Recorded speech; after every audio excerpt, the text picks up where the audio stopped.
Pemerintah Kabupaten Sinjai melalui Badan Kesatuan Bangsa dan Politik diketahui telah melakukan pendataan warga masyarakat Sinjai yang berada di Kota Makassar sebagai langkah awal antisipasi jika terjadi pembatasan sosial berskala besar atau PSBB di Kota Makassar.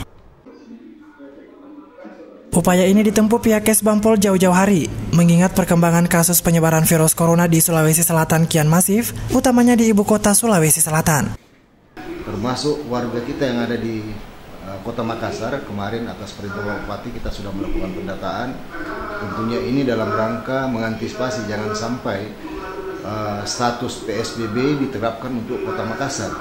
Alhamdulillah sampai sekarang itu belum terjadi, dan sehingga kalaupun itu terjadi kita sudah siap untuk memberikan bantuan kepada keluarga kita, masyarakat Sinjai yang ada di Kota Makassar. Hal ini diketahui lewat penuturan PLT Kepala Kesbangpol Sinjai Andi Jeffrianto Asapa sebelum mengikuti rapat telekonferensi dengan Mendagri Selasa pagi.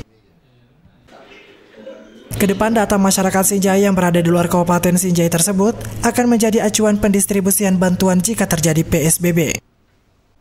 Berdasarkan data Dinas Kesehatan Provinsi Sulawesi Selatan melalui laman covid19.sulselprof per 14 April 2020 menginformasikan jumlah kasus positif COVID sebanyak 223 orang, 155 orang diantaranya berada di Kota Makassar.